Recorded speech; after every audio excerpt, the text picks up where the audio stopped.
फैसलाबाद का एक वापडा मुलाजम अपना केस लैके सुप्रीम कोर्ट दे विच गया तो उन्हें अपन दलील पंजाबी जबान दे विच देण दी कोशिश की ते अगों chief justice of Pakistan justice Faez Isa साहब ते जस्टिस अतर मनल्ला साहब ने उसकी बेइज्जती की कि बई तू पंजाबी क्यों बोल रहा, तेन महकमे दे विच भर्ती किने कीता कि जदों तू भर्ती होया सी उदों तेरा इंटरव्यू पंजाबी जबान दे विच होया सी। उन्हां दा मतलब है कि पंजाबी जाहलां दी जबान है, गवारां दी जबान। अगों बंदा मुलाजम जवाब दिंदा कि सर मैं जो भर्ती होया उदों मेरा इंटरव्यू पंजाबी जबान दे विच होया सी, 1990 दे विच मैं भर्ती होया।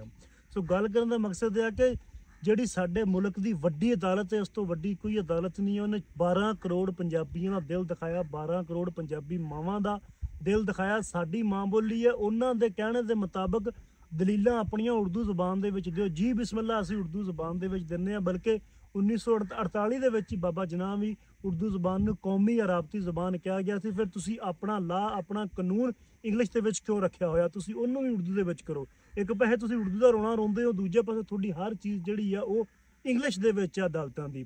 ਸੁਪਰੀਮ ਕੋਰਟ ਜਿਹੜੀ ਜਿੱਥੇ ਮੁਲਕ ਦੀਆਂ 4 ਵੱਡੀਆਂ ਕੌਮਾਂ 4 ਇਕਾਈਆਂ ਨੇ ਆਉਣਾ, ਉਹਦੀ ਨਜ਼ਰ ਦੇ ਵਿੱਚ ਸਾਡੀ ਜਿਹੜੀ ਇਲਾਕਾਈ ਜ਼ੁਬਾਨਾਂ ਨੇ ਜਾਂ ਸਾਡੀ ਜਿਹੜੀ ਮਾਂ ਬੋਲੀ ਪੰਜਾਬੀ ਆ ਜਾਂ ਪਸ਼ਤੋ ਆ ਜਾਂ ਸਿੰਧੀ ਆ ਜਾਂ ਬਲੋਚੀ ਆ ਬਹਿਰਾਵੀ ਆ, ਉਹਦੀ ਕੋਈ ਰਿਸਪੈਕਟ ਹੀ ਨਹੀਂ ਹੈ, ਉਹਦੀ ਕੋਈ ਕਦਰ ਹੀ ਨਹੀਂ ਹੈ।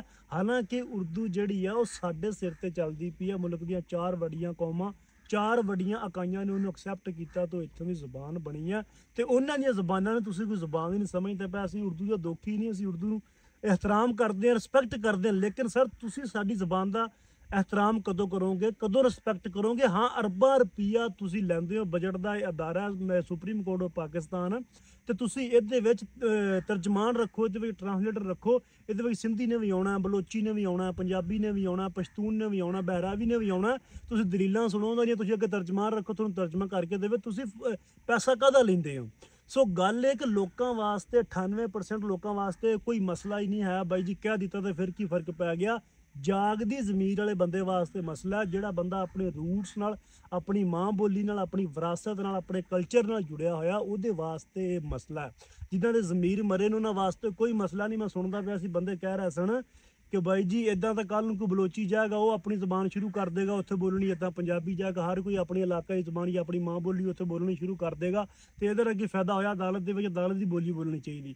बाई जी असीं भी मनते हैं अदालत दे विच मुल्क की जबान बोलो, उर्दू बोलो, वो फैसले वो ला उर्दू दे विच होना चाहिए। वो क्यों इंग्लिश दे विच तुसीं कीता है? तुसीं आप तो गुलामी का तोग बरतानिया का गल दे विच पाया ते साडी माँ बोली साडियां जबानां दी तुसीं डिसरिस्पैक्ट कर रहे हो। ये तो गल चंगी नहीं हैगी। सो असीं ये कहना चाहुंदे हां कि 12 करोड़ पंजाबियां दा दुनिया की 9वीं वड्डी जबान पंजाबी, इस तो वक् मुसलमान उम्मा की 3जी वड्डी जबान पंजाबी, बरसगीर की 2जी वड्डी जबान पंजाबी की डिसरिस्पैक्ट की है, तुसीं इहदी बेइज्जती की है, तुहीन की है। 12 करोड़ पंजाबियां दी जिहड़े इस मुल्क दे विच बैठे ने उन्हां दी तुहीन की है। इस तो वक् जिहड़े बाहर दुनिया 'च बैठे ने उन्हां दी तुहीन की है। तो तुसीं इहदे ते सॉरी करो, इहदे ते माफ़ी मंगो। तुसीं साडी माँ बोली नूं इहदा बनदा स्थान तो नहीं दे सकते। जिहड़ी पंजाब ने ते पंजाबी ने कुर्बानियां दित्तियां इस मुल्क वास्ते, सो तुसीं इहदी बेइज्जती भी ना करो। ठीक है, जे कोई बंदा बोलदा तो उहनूं बोलन दिओ। तुसीं इदां अगों अगले बंदे दी तुहीन कर दोगे तो वह बंदा तो कल नूं नहीं बोलेगा ना। सो मेहरबानी है इहदे ते सॉरी करनी चाहिए चीफ जस्टिस साहब नूं, साडी यही मंग है। लेकिन यह मुद्दा उन्ना उठिया नहीं जिन्ना उठना चाहिए सी। अफसोस हुंदा 12 करोड़ पंजाबियों ते कि तुसीं इहदे ते आवाज़ ही नहीं चुकी। जिस तरह का रिएक्शन आना चाहिए उस तरह का नहीं आया।